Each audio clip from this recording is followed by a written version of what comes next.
Hey everyone, Kim here, Abundant Life Tarot. Thank you so much for joining me, and a special welcome to the paranormal enthusiasts of our Abundant Life Tarot family over here. We have a spinoff, folks. I have my main series, Mystery Mystic Mondays. We have various spinoffs from that main series, such as Mystery Mystic Musings, Maritime Musings, and now we have Mystery Mystic Paranormal, MMP. And I'm excited about this new spin-off series because I have been wanting to do readings that explores the supernatural or the paranormal or the unexplained aspects of the mysteries. And I have found that Mystery Mystic Mondays and Musings were primarily for like true crime or missing persons. And so I needed to designate something exclusively for the paranormal, right? And then Maritime Mysteries is just that. It's dealing with, you know, out to sea type of mysteries. So I'm excited. I'm excited for you all to be here with me, and I am open to suggestions or recommendations for upcoming Mystery Mystic Paranormal readings for us to do. Okay, so leave it in the comments section. I will be looking especially at this comment section to hear from you. Wow, so thanks to a new Netflix docuseries that is set to drop on, Tuesday at midnight. So Tuesday, October 7th at midnight, 2025. And this Netflix docuseries is called TrueHaunting. And of this series, there is a case that I was inspired to do a reading on, which is the one we're talking about today.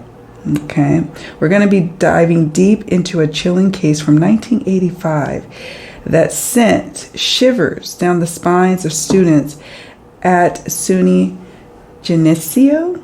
I guess that's the campus name. My apologies for not probably saying it correctly. So this is detailing the haunting of Erie Hall at that university, at that state university out in New York. We're going to look at, was it a prank, a psychological phenomenon, or something far more supernatural and even sinister? We're also going to be exploring terrifying experiences. This enigmatic figure called Tommy, that's the name of this apparition or ghost that is at the center of the haunting of Erie Hall. Okay.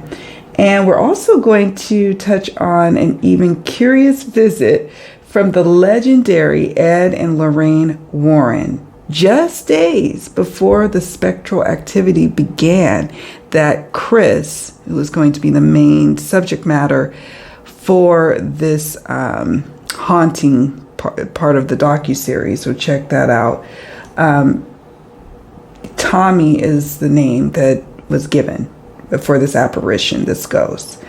And so, yeah, we're going to be touching upon some different aspects of it. I do like to make sure that we are dealing with, in fact, paranormal. So I'm going to use my cards. We're going to see if this is paranormal activity or something that is a little bit more of the, human generated type of activity, if you know what I mean. All right, so let's get ready and ground ourselves, settle ourselves, pull out our spiritual tools we like to do for these types of readings, and let's head on out to explore the secrets of Erie Hall. Let's get started. I'm recording this reading on Monday, October 6, 2025 at 5:56 p.m. Atlantic Standard Time. And I don't know too much about this case. I just looked up what was some upcoming series on Netflix that might pique my interest, something that we could do a reading on together. And this is how I cross paths with this story. So I don't know too much other than the basics that I could find in a quick internet search. I have not obviously watched the documentary because I am recording and planning to publish this video before its release. What I will do is do these readings, and then I will watch the videos and also check out your comments to see what came up for you in the reading. So let's get into it. The Haunting of Erie Hall. Spirit, we would like clues on what's really behind that phenomenon that was happening in 1985. And who is Tommy, if Tommy is actually from the spiritual realm, and why was he haunting C2D1, which is, I guess, like a building within the SUNY campus at Geneseo. I think that's how you say it. Let's see. So I'm using the Mildred Payne Secret Pocket Oracle, and I use jumping cards, as some of you know. We have Moon. Okay. Arbuculum.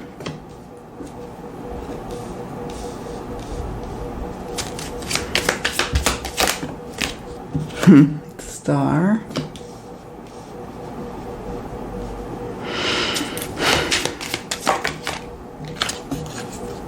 Hat.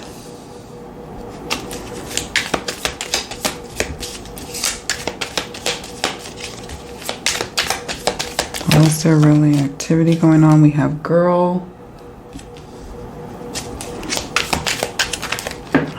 Hold on. One more card, Spirit. Infinity. It's interesting. Okay. Now, when I first heard about this story, I'm like, how, is this real, or is this some kind of, like when a person starts to really believe something and then it takes off, other people around them start to believe the story. I wondered if that was at play here when I first heard about it. And I'm curious to know if you all felt that when you first heard about this case, like, is this for real? I mean, first you have to ask yourself, do you believe in ghosts? Secondly, if you believe in ghosts, do you have like certain criteria of when they would make sense to be around? So I don't know. I found it interesting.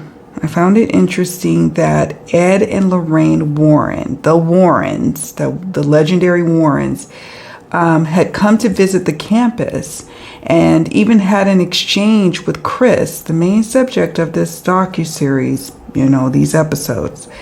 And then several days later, this all comes about. So it does beg the question, is this for real? Bottom line, right? I just have to say that because I have to be transparent with where I'm coming at with this reading, okay? So the first card we have is Moon.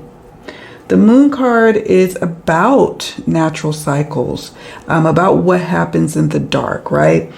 Dark emotions or a wayward soul is one of the key words. One of the key words, though, is lunacy. So could there have been, yes, some sort of paranormal activity going on? This card could affirm, yes, there is. However, just because there could be paranormal activity doesn't mean that at the same time there isn't some form of lunacy going on. Okay. So the Moon card is interesting. Literally one of the key words that stands out is a wayward soul. And we know, for those of us who work with the cards, the Moon is about secrets and dreams and premonitions and, what could be the occult or, beneath the surface and what is beyond, from what you can see, beyond what the eye can see. So this is interesting that this is the first card. It is a nod to, yes, there could be some people who may have been predisposed to have this experience. Could be that Chris, the main subject, is subjected to that. Also, there could be some elements of mental illness, not necessarily with Chris, but it could be other people who are tied to this story. And I'm so curious to see how this docu-series comes about, because what's interesting is that the Netflix series is broken into two stories. This one, and then another story that's actually fictional. So it's like there's this story and then a fictional one. This one has 3 episodes. And the other one is going to have 2. I'm going to watch the entire series. I plan to, at least. So hopefully, we can get some answers on what else this moon card can tell us. Now, we have the next card, which is Orbiculum. Orbiculum. Look at that. I have a little crystal ball myself sitting there. Orbiculum, card 43, is about sudden insights, prophetic glimpses into the future, and searching for answers. So because these young people were searching for answers, wanting to make that connection to the other side, they awakened something that really opened up the portal between our dimension and the spiritual dimension to make way for this connection to happen, for what is beneath the surface, from what you can't see, right? The moon card, getting all tongue-tied, getting excited.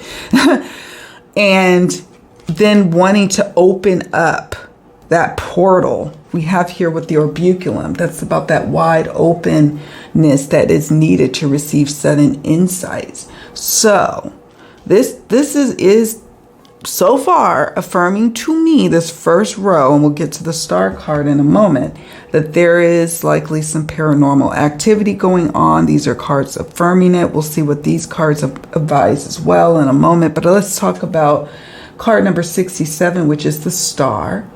One of the key words is hope, or it could mean a sudden sense of clarity and vision and inspiration. Now, I have to say, the star, when I first saw it on the table just now, I thought perhaps Chris could have been starstruck with Ed and Lorraine. Like, once he learned who they were and their notoriety of who they are. And for those of you who don't know who they are, I suggest you look them up. For time's sake, I'm not going to go into the details of what they are, but they are like renowned, and some people question their, credibility, but they, many of us who work with the paranormal are always questioned about our credibility, right? So they were what I call, Ghostbusters. I don't know how else to describe them in short, but could he have been starstruck? Could he have been inspired to take this story and run with it? And yes, initially he was starstruck and he wanted to, take this story off and ran. And then he ended up biting off more than he can chew by not realizing he has the ability to open up that portal, because that place, Erie Hall, is haunted. But this started out as him kind of, joking off or, having a good time at the expense of the Warrens.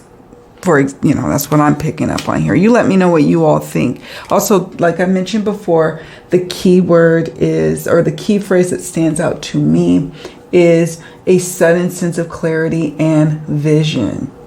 Okay, you see this line of cards telling us something. Now, let's move into the hat card sitting underneath the moon.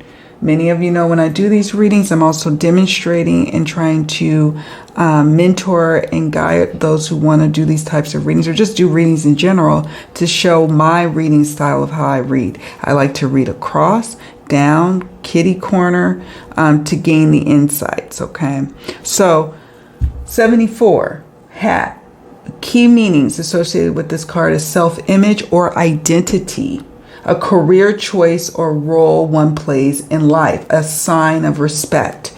Okay, now, this is where I feel like Chris, the main subject, didn't respect or revere what he was dealing with, not realizing the dark elements that he may be touching upon. And because he didn't pay attention to that, he opened up this means of this spirit to come through and to try to attach. Now, that's how I'm interpreting the hat card. I'm curious to hear how you interpret the hat card, or if you pull cards like for an opening oracle reading for this situation, what comes up for you? Leave a comment. So I'm sitting with the meaning again: self-image or identity, a career choice or role one plays in life.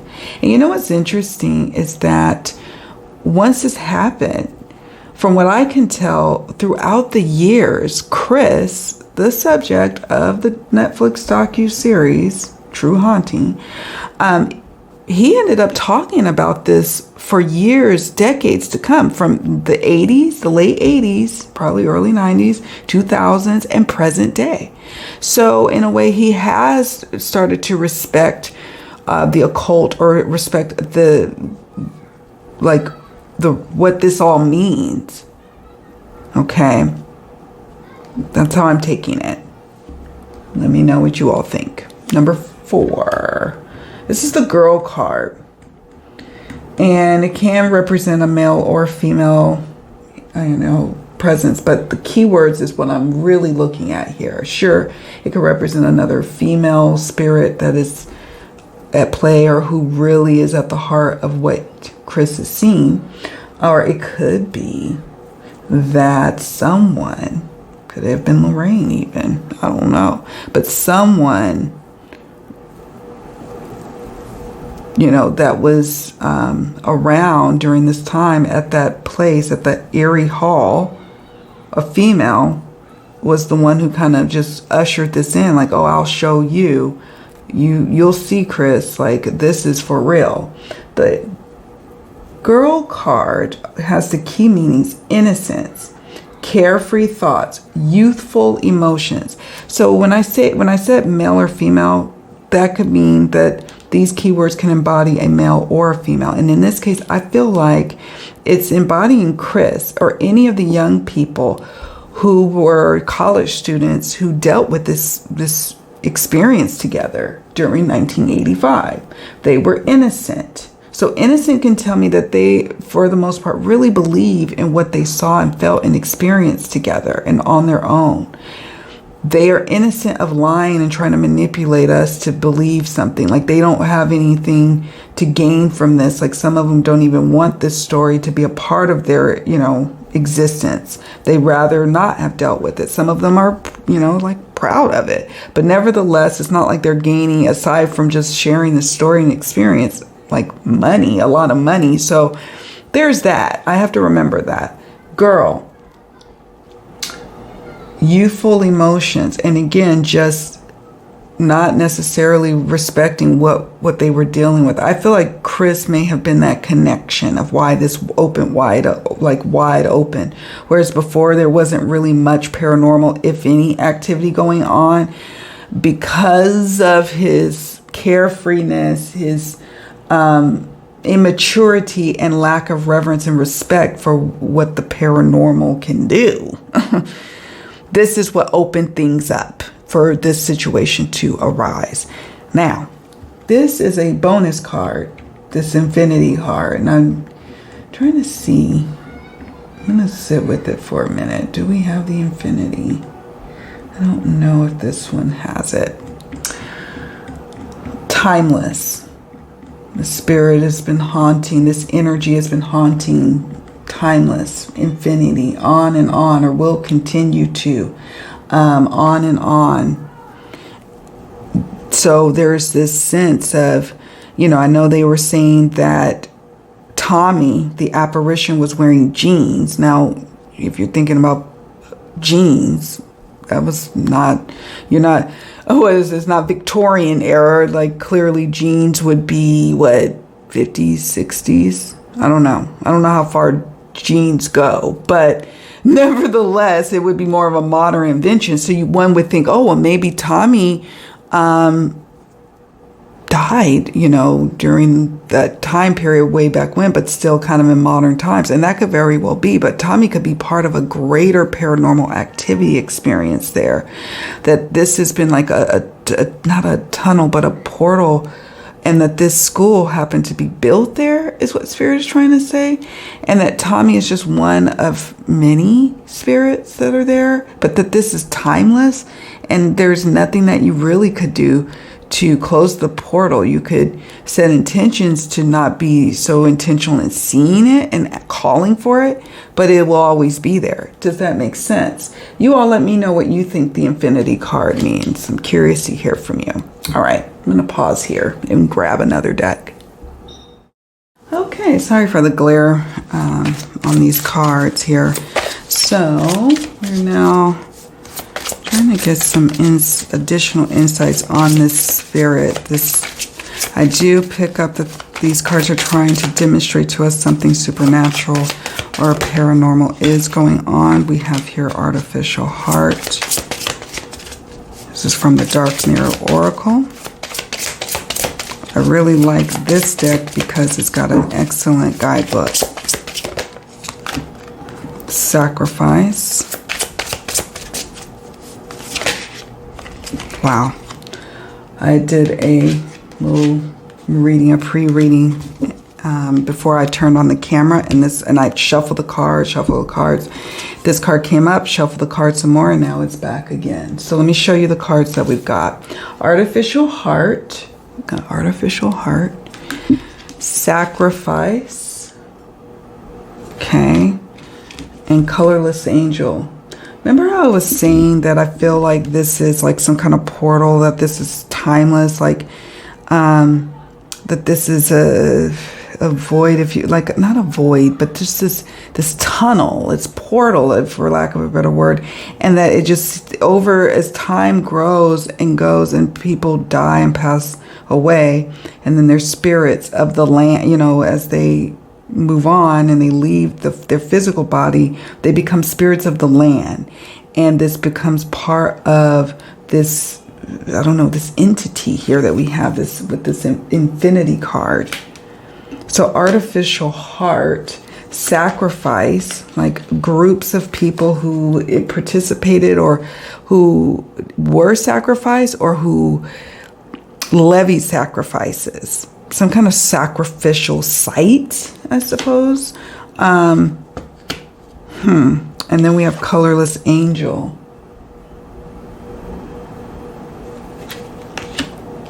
Yeah. The Artificial Heart. You know how there are some spirits or people who share stories about some spirits that are benevolent or kind even, or seems to want to help a person, like a human being, a living human being. And then there's ones that are like poltergeist or kind of like trickster or even at times mean-spirited. And I'm getting a sense of that there is no emotion behind this, that there is no, like what we expect as humans to be like, oh, this spirit is just loving on me or wants the best for me. Or this spirit hates my guts. It's like indifferent. I don't know how best to describe it, but this is what I'm picking up from these cards. So we have here Artificial Heart. Let's look at the guidebook. Card 12. Let's see what card 12 says. I'm just going to read excerpts that I think are applicable. Okay. It says here, a female figure, an android or a robot with cyber lines traveling over the skin like gentle spiders, a black choker of feminine servitude, and jade eyes of futuristic indifference. Indifference. That's the key word I was looking for, right? It makes neither here nor there. Now, when our ancestors cross over, they, you know, our beloved family members and significant others cross over, they will have like an emotional tie that can carry forth into the spirit realm. This is not what this is what Spirit is saying here. Okay. I'm just going to read here. Yeah, I don't know if there's anything else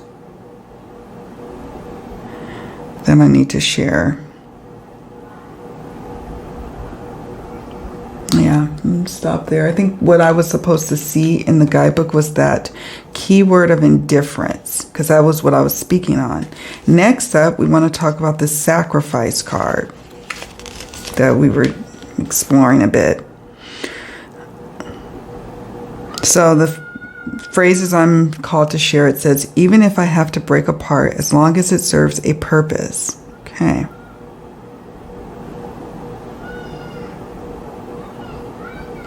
I have accepted my duty, and in my release, I found freedom. And then it says here, there is a strong power in sacrifice. Our fears, our hopes, They are all chains in a small world. Our sense of self is a small, petty creature of uncertain resolve and shaky horizons. With sacrifice, we renounce our sense of self. We accept to be lost. We accept to be shaken and cut and bruised and hurt and burdened and locked and stricken and despised and gossiped and betrayed and be misunderstood and be left alone, to rot, to die, with just words of thanks while the world goes on over our broken dreams. But when we drown our sense of self to sacrifice, we are also a greater person. We are screaming, I exist. We accepted a price to pay, and we used our blood and tears as currency that gives us the right to stand tall. So there's like a group, that's what I was saying, like a group that's associated with some element of sacrifice that really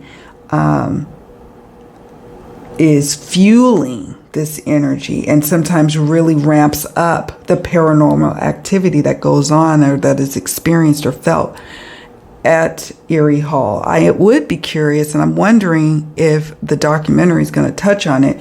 Are there modern day, like in 2025 at Erie Hall, any paranormal experiences? I'm hoping that the docuseries touches on that. Lastly, we have Colorless Angel. Colorless Angel. That is card number 10. It is better not to feel rather than feeling pain. Okay. Apathy is the crowned king of nothingness and the shining queen of whatever. All right. Just seeing if there's anything to share.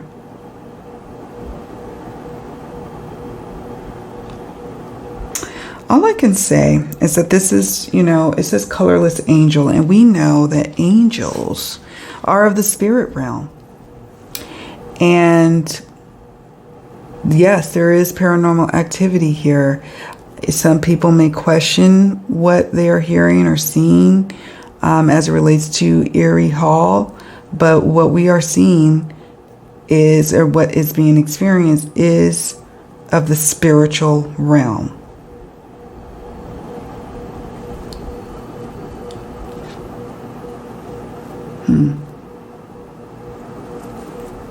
Interesting. We'll see how else this plays out as we move forward in the reading.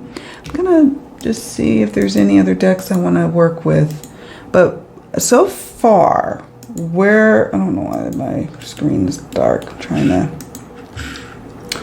look at my screen here of the school. I have on my laptop a picture of Erie Hall. But I wanted to know, is this an actual haunting experience? Is this what is really going on? So far, this reading is affirming that for me. I did post I don't know how many questions, maybe about 8 or 9 questions that we'll do in a tarot reading to really dive deeper into this. But this gives us a strong foundation of what we're dealing with here, right? And I'll just say that. All right, I'll be right back. So now I'm going to work with the Roll Oracle. So we'll see if we can get any additional insights here. Alien, Shadow, Buddhist. That's interesting.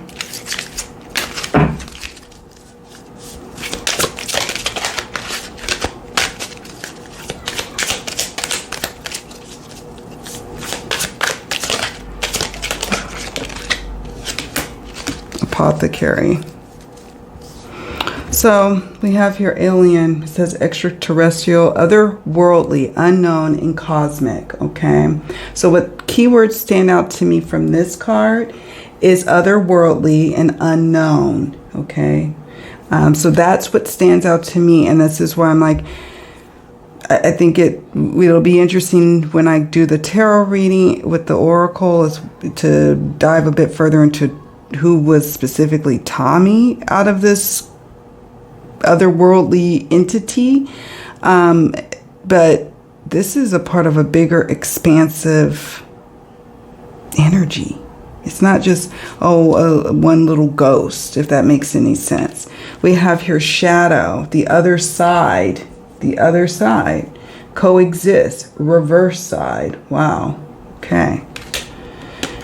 And then we have Buddhist. It says meditation, Zen, and serenity. This is, remember how intentional Chris is. When I'm going to be watching the docuseries tonight, or at midnight, I don't know if I'm gonna watch it tonight. It probably won't be until tomorrow when I'm drinking coffee. But my understanding of the little brief research I did was they were intentional, these young people, now, to calling in this energy. And so they use their mind, they use their words. So that's what I get a sense of what this is speaking to.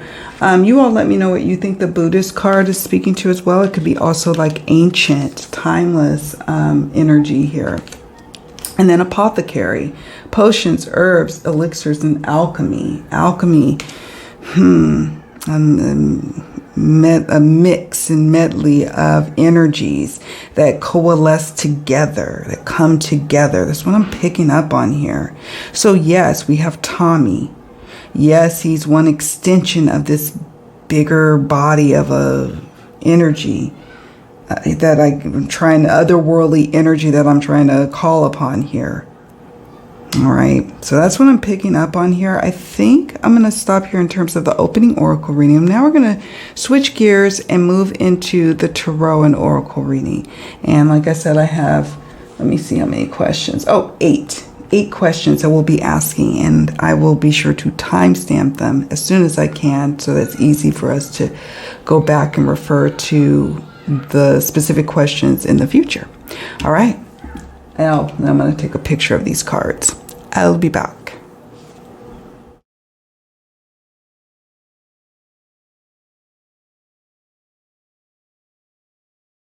Now we're moving into our tarot and oracle portion of the reading. So question number 1. Let's get a sense of what this is. This being this activity that was going on. Was it of the nature of a prank, or was it a psychological phenomenon, or was it a paranormal presence, or was it something sinister? Let's see what we've got. We have 9 of Pentacles in reverse.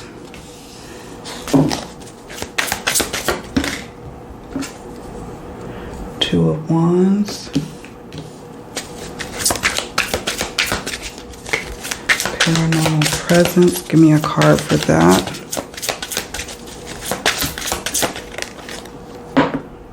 Four of Swords. And what about sinister? Was it sinister or overall just reverse justice? Yeah, just what I was picking up on. Okay. What is this entity? 1 to 2 cards, please. Grave robber. Yeah. Ancient.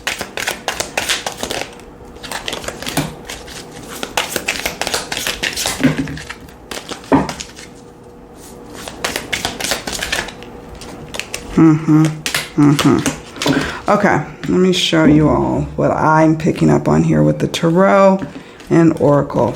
So what I did was I pulled a card for each possibility that this entity could be. I'm still just wanting to make sure we're dealing with the paranormal, right?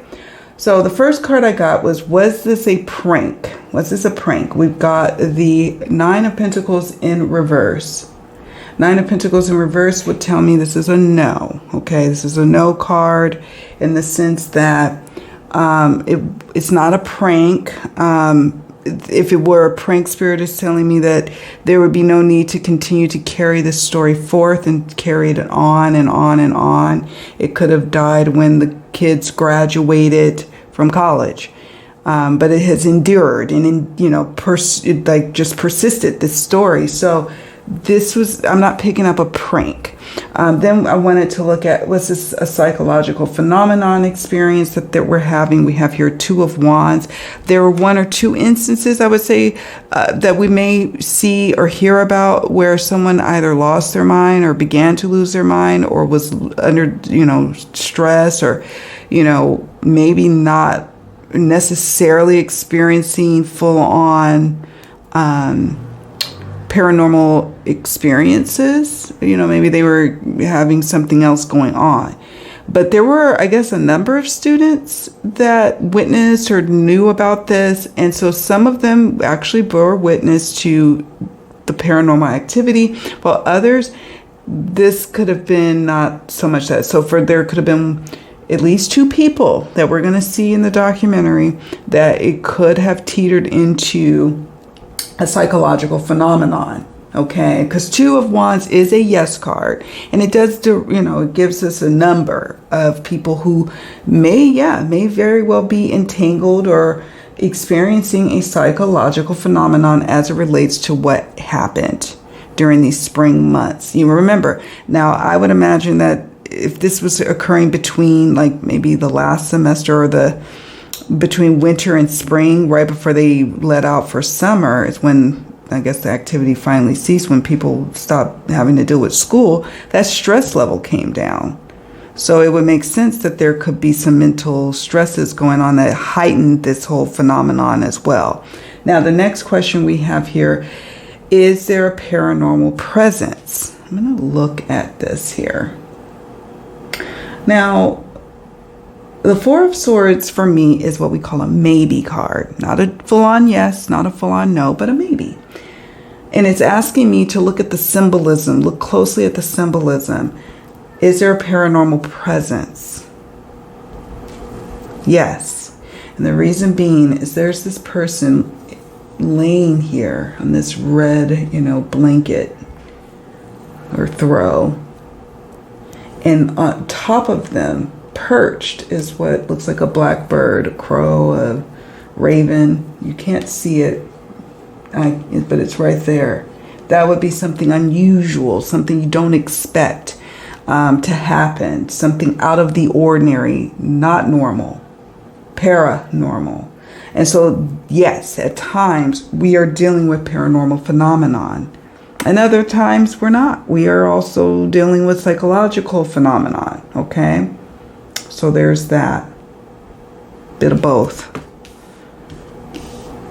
Now, we wanted to know, is there something sinister here? Now, justice in and of itself is a yes card. It is in reverse, though. So I suppose it could be like, it's like what we picked up in the opening reading. It's indifferent. Like the law is indifferent. Like, and it may not seem fair, and it may seem, targeted when it's in reverse, and it may at times feel evil, but it's not really evil or wanting to wish us harm, as it is just existing and we get in its way. And so it can feel like it's sinister. It can feel like it's dark. And it can, at times we could be hurt by crossing paths. It's like, when we are in the wild, right? Like me, I'm a city slicker at heart. And if I go to the mountains and I'm trying to take a walk on a path, and then I, cross paths with a bear. The bear is not, how do I say, it's not evil. It's not doing anything it's not supposed to do. We are just happening to cross paths. And so I might get hurt in crossing that path. Does that make sense? So that's what I pick up here with that. So now I have here these cards, which I find interesting. So we have Grave Robber. Grave Robber. It says archaeology, adventure, artifact, or excavation. Grave, we see here a cemetery back there, right? We also, I kept mentioning this feels ancient, this feels timeless, on and on and on, that we picked up on in the energies of the opening oracle reading, where that's going on. So that's interesting to me. Grave robber, cemetery, dead bodies, over and over, old, ancient energy. Substitute, it says replacement, impersonator, or scapegoat. Not quite sure of how to take it. It is sitting under the Two of Wands, which represents a psychological phenomenon, right? So it's saying here, you know, that we could easily scapegoat this activity as a psychological phenomenon and be done with it, and no need to explore this any further, right? No need to take it any further. But, you know, since we've got this story before us on Netflix, it does beg the question, why is this phenomenon happening here? Can we learn anything from it?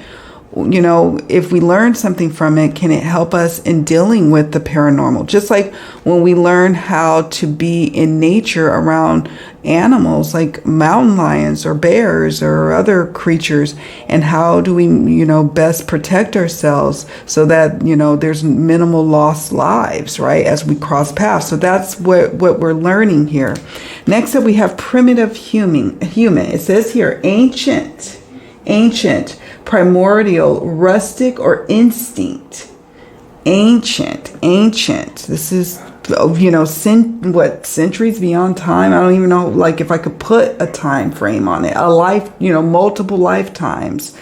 And then we have zombie. It says undead, apocalypse, infection, or resurrection. Wow. So we are dealing with something supernatural here. Yes, there are some instances where some of these kids may have been dealing with some psychological phenomenon, but much of what we're going to be seeing and watching is supernatural with the zombie card. Undead. Wow. Okay.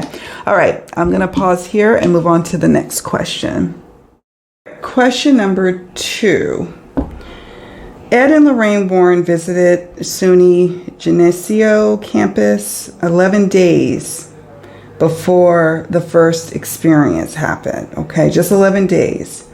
Now, I would like to explore the energies of, was this, you know, this experience that followed their visit, was it a coincidence, a prank, psychosomatic, or something paranormal unlocked? Again, we are just exploring what this is. 5 of Pentacles in reverse.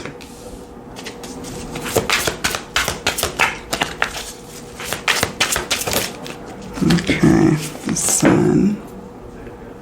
Got the Sun. Is it a coincidence? 4. Okay, chance encounter. Angels, like they were on a divine path to cross paths, like this, like everything was divinely orchestrated. You know, from what I gathered in the brief research I did, Ed and Lorraine Warren were doing a tour of like the campuses on the East Coast, the universities, and they were going around and I guess doing speaking engagements, you know. And so it may have seemed like, oh, it's just a coincidence, but it was, you know, to me with this angel card and the Sun and the Fool, and I just get a sense that there's nothing that's, yeah, nothing by accident. So we have the 5 of Pentacles in reverse, like I showed you before. We have here the Sun, clear knowing, clarity about the situation, that this was something paranormal that was unlocked. Okay. It could appear like a chance encounter, but really they were like all divinely kind of, I mean, guided, and it did, you know, this is how it all came to be, all it transpired to be. We have here angel. I like to look at the keywords. We have divine wings, protection, blessing, and heavenly. When I see this word divine, it's like divinely orchestrated for all this to unfold and come about and to unlock this paranormal activity. Like this was part of Chris's path and any of the other students who had this paranormal experience. This was a part of their divine purpose and journey. Like there probably were blessings that didn't seem like blessings at the time that came about and, you know, as a result of this whole experience. Then we have cowboy.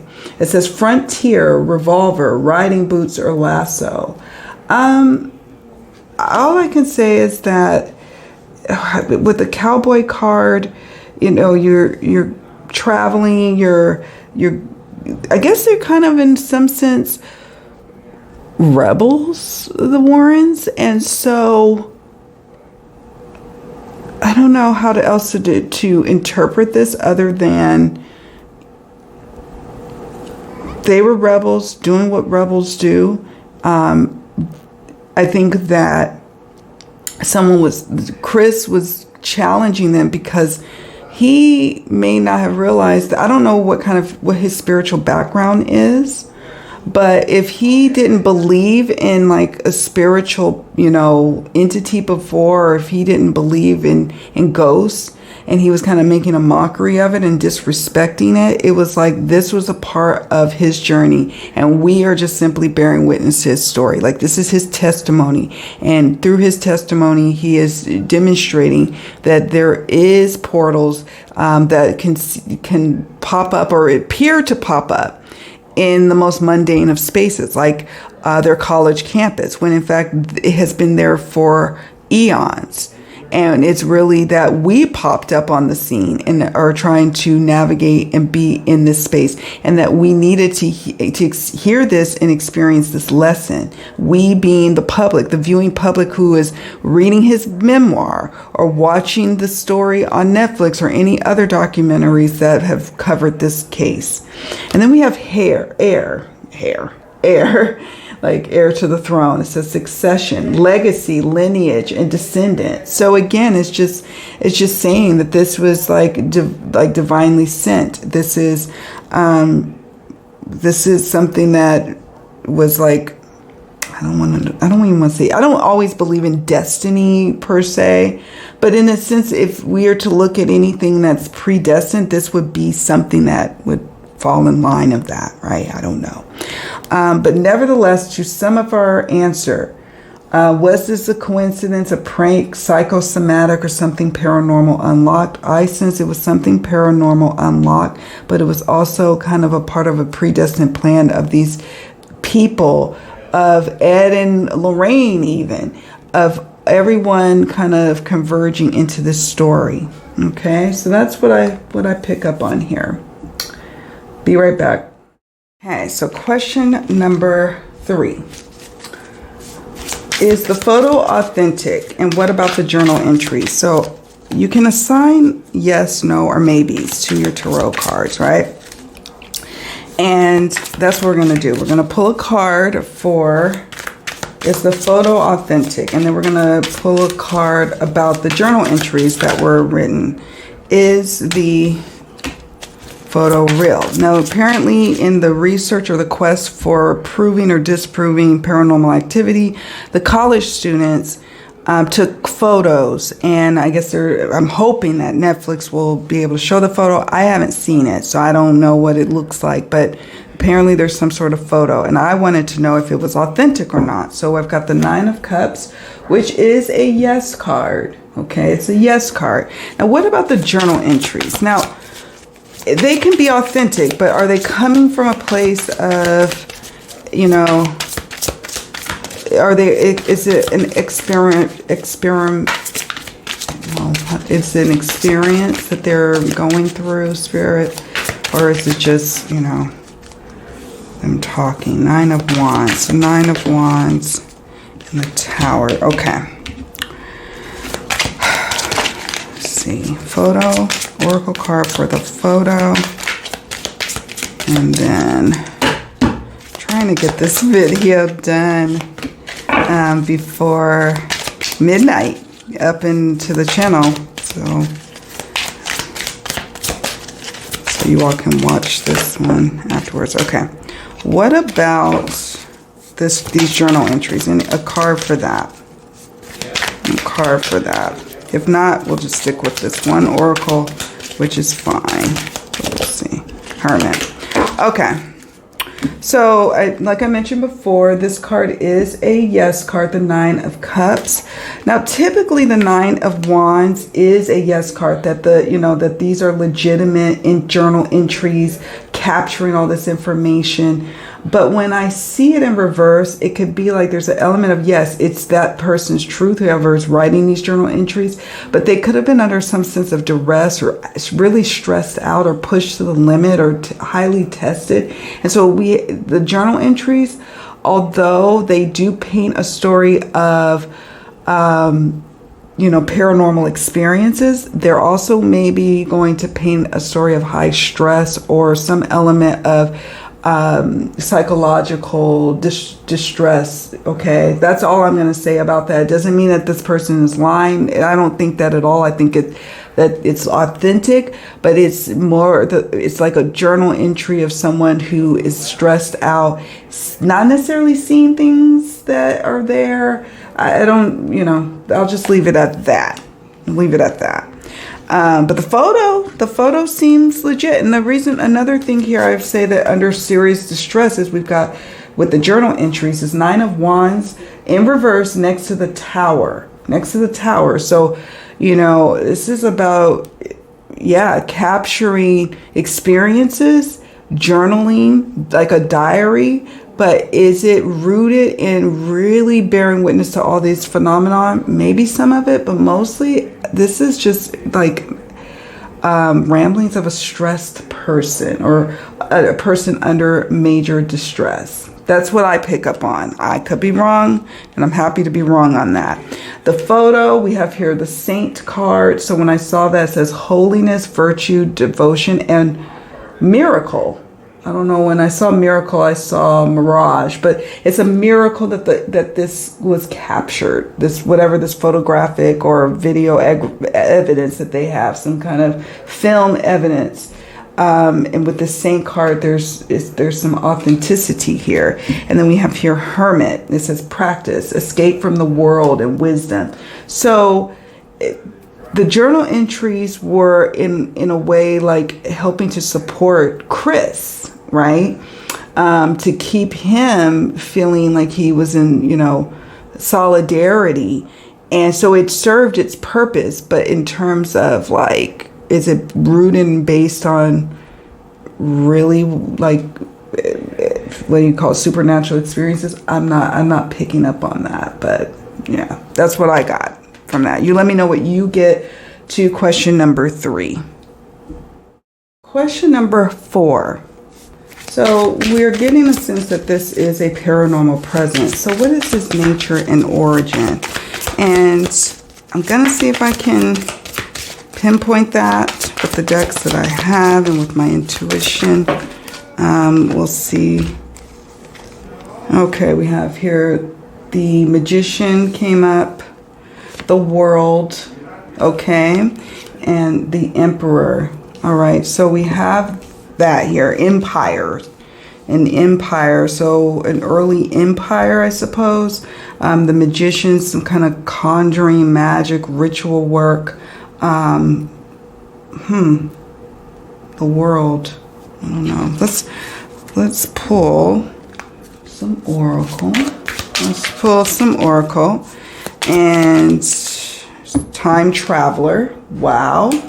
Let's also do a couple more.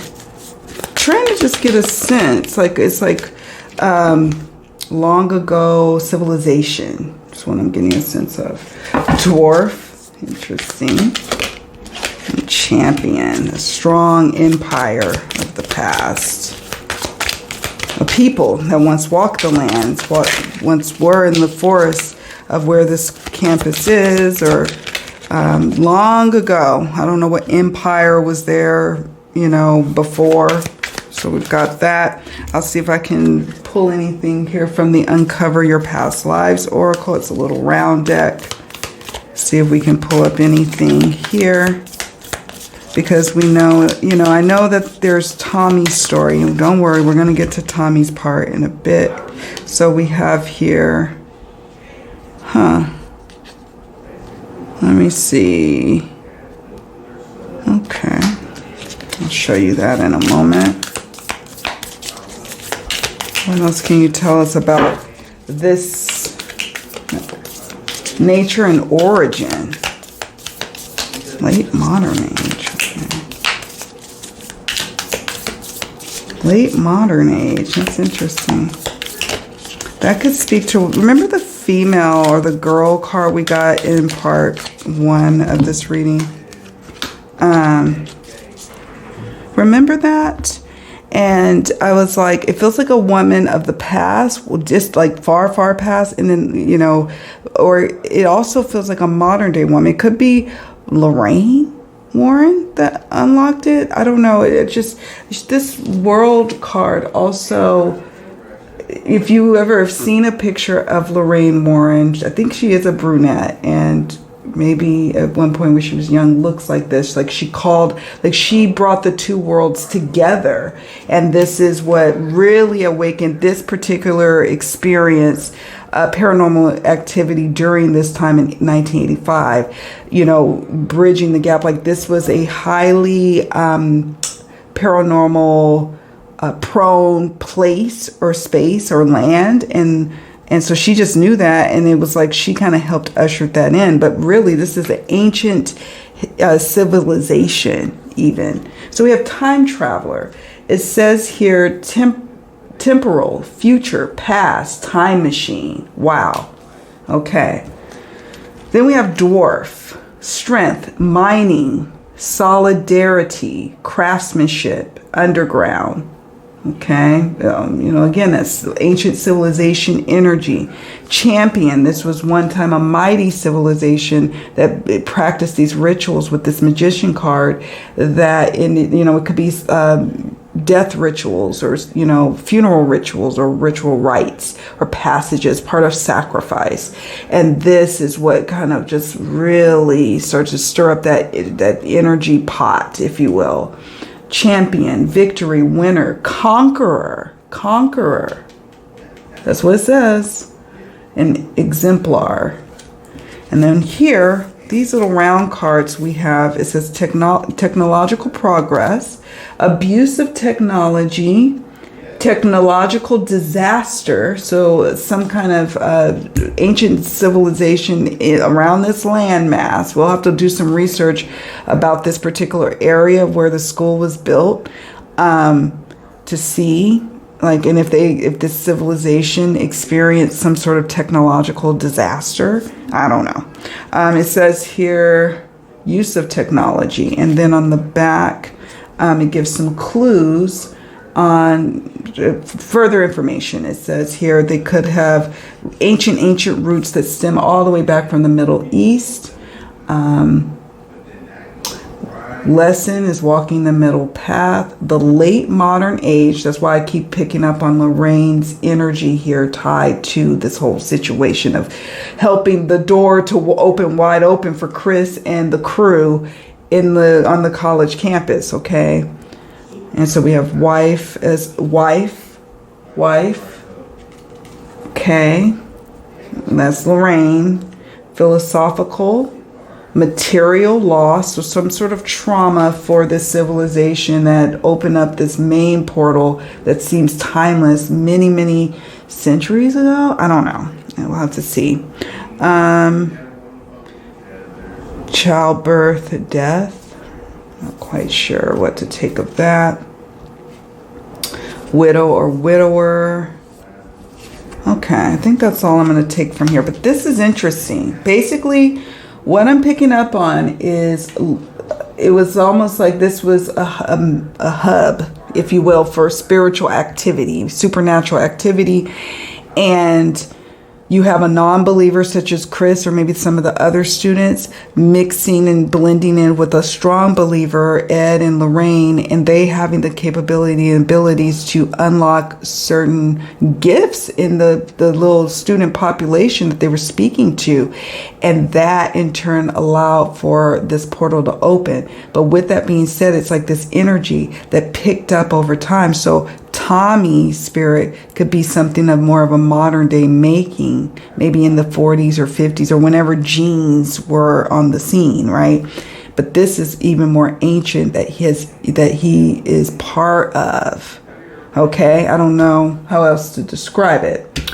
I think I have room for one more set of cards. I'll see. And then we're going to pause. I'm going to take pictures of the ones that we've got and continue to go forward. Before we move on to question number 5, I forgot one card to discuss, the other circle card. So we have here discrimination is the main keyword, okay? And then this one was technology is also the main keyword. So discrimination, it says social, religious, limitation or disease. That's what it says here. And then sexual. And then on the back, there's primal or aboriginal is the faith, okay? Star-crossed.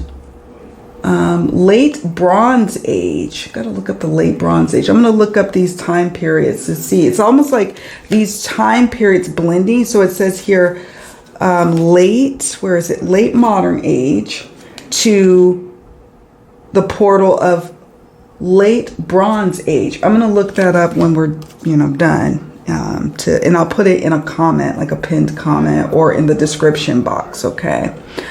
What else do we have here? Seeing the big picture. That's a key phrase. That's what we talked about earlier.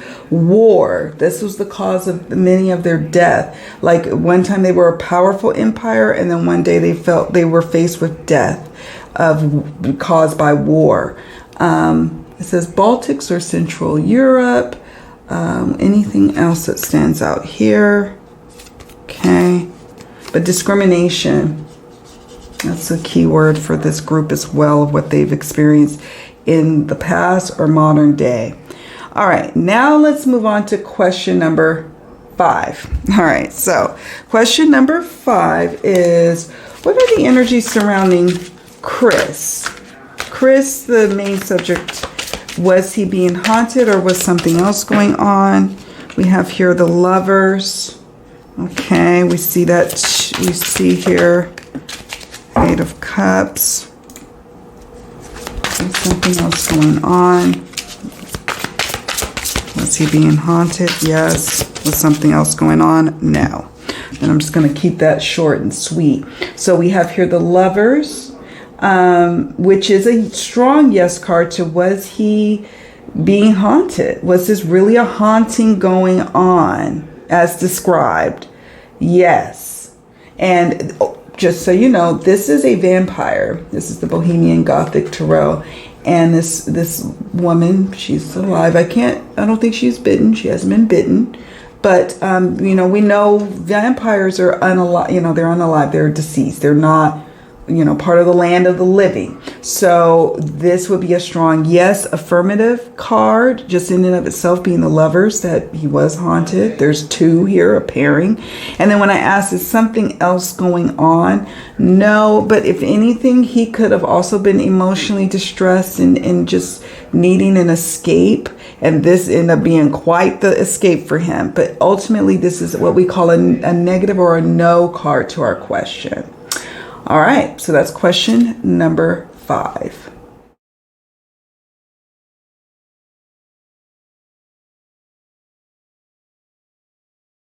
Okay, so question number 6, we're going to look at what can we learn about Tommy?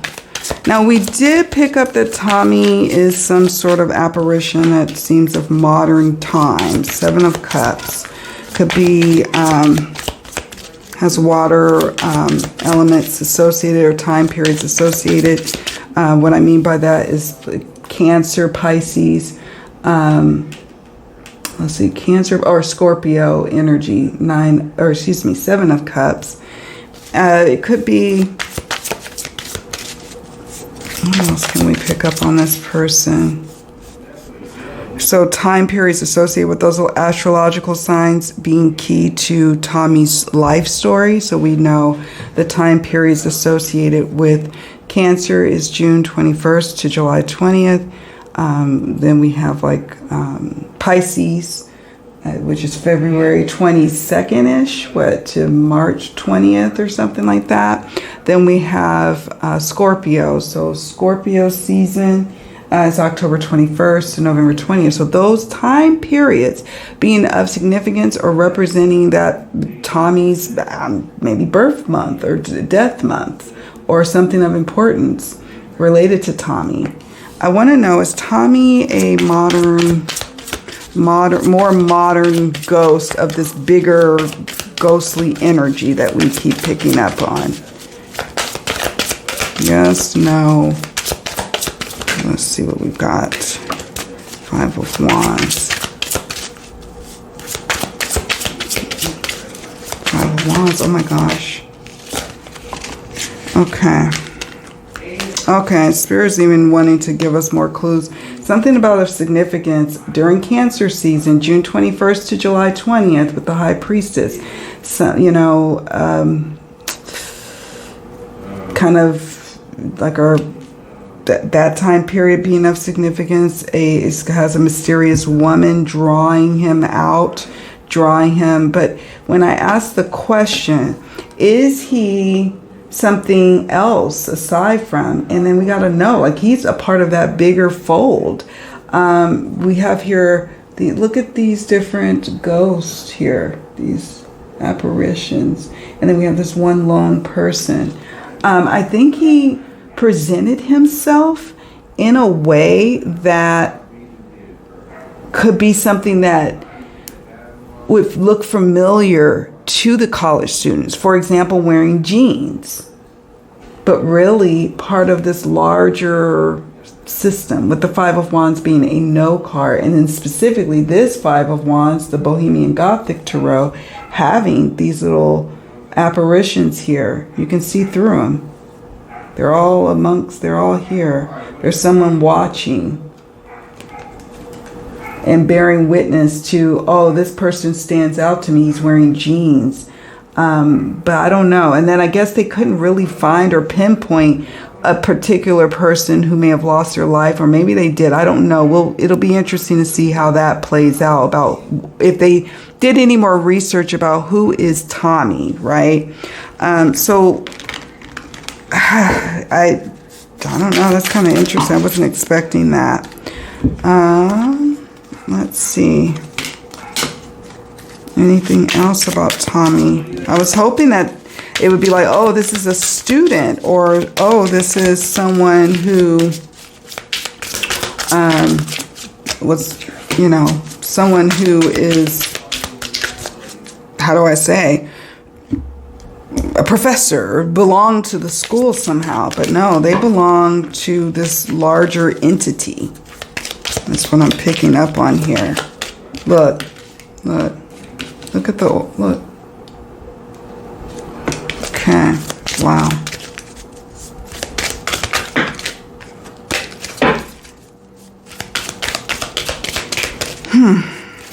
This is interesting. Usurper, yeah. Okay. Yeah. And he just happens, these kids just happen to be in their, in this space, this place and space. Look, library. Okay, let's talk about Tommy a little bit more. I was thinking, oh, Tommy is just this lost soul from the school, but I don't know if that is the case. So, yeah, let's see if there's anything else. Nothing from this deck, so I got these cards. And look, this almost feels like a school or some kind of old building, if you will, you know. So they dwell, Tommy is part of the overall entity that dwells there and is an apparition and is a shapeshifter and can mold to whoever was going there. Like if, let's say, a firehouse was built on this land, that we would see old, people maybe dressed in, fireman's attire, if that makes any sense. Okay, so let's see what we've got here. We've got swindler, master of deception, hypocrisy, disguise, or conspiracy.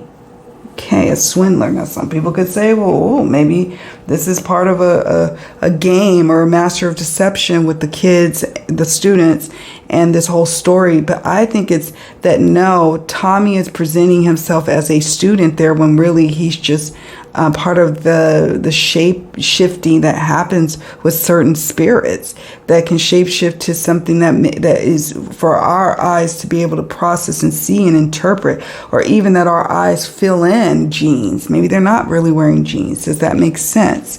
We have here driver, navigator of journeys, steering, safe passage, welcome.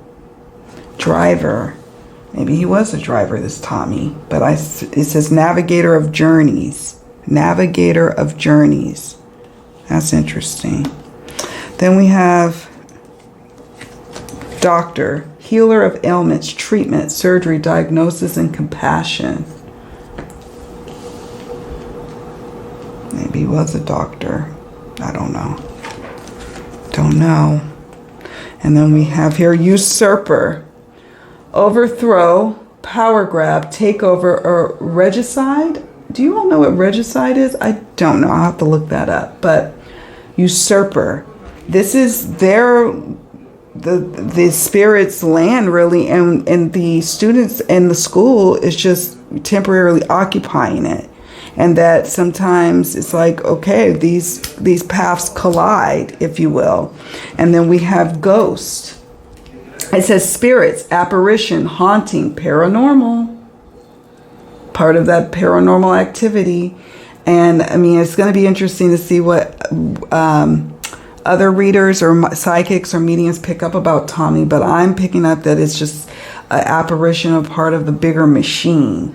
And that Tommy is not necessarily just someone who went to school there. This goes way beyond. And for some reason, our eyes can see genes on him. That's all I'm going to say about that.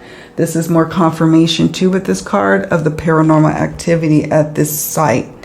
Then we have library, book collection, reading nooks, and research source resources. So, this could be like, you could look and try to find someone who matches the description about Tommy, or someone who may have kind of, died or had a history at the school. You could do that research, and you may even find someone you could peg. But ultimately, this is tied to that bigger entity that I was picking up on, That's what I've got there. So that is question number 6. We only have 2 more questions to go. Okay, question number 7.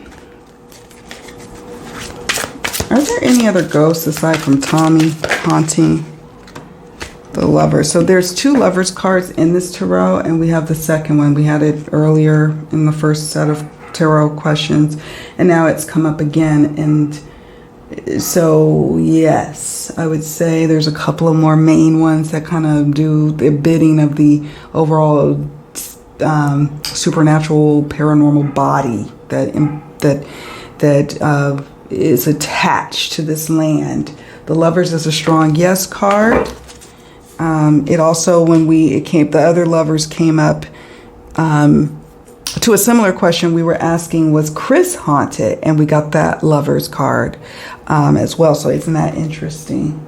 All right. We've got the second lovers asking, is there any other entities aside from Tommy that other students have seen or connected to? And Tommy was just something out picturing that Chris could relate to, or certain kids could relate to, but that the shape-shifting nature of the spirit could conjure up another type of entity to fit, let's say, a introverted bookworm student. She, sticks to herself, and maybe there's an apparition that is more suited to her. Does that make sense about the shape-shifting nature of this entity?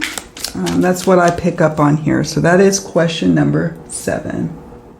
So now, friends, we are at question number 8. Number 8. And that is, what is the overall sense of why the paranormal activity subsided? So it did subside from what my brief, research on the internet. 6 of Wands. Why did it subside? What made it subside? What made it retreat a little bit? Maybe it hasn't. Maybe we're going to find out that it over the years, it hasn't. Maybe they do some interviews of people who go to school now. I don't know. But we've got here the 6 of Wands. There's like a sense of retreat, a sense of victory. I know that Chris and one of his friends had reached out to a priest, I believe, and the priest did a form of like an exorcism. So in that regard, they were victorious with the 6 of Wands. Okay, they were able to overcome and keep it at bay, keep the warrior spirit at bay. We have here, look, plague doctor. Wow. When you think of an exorcism, I could also take that leap in my imagination, could go to plague doctor. It says death, plague, or mask. But when I think of doctor, I think of someone who treated the situation.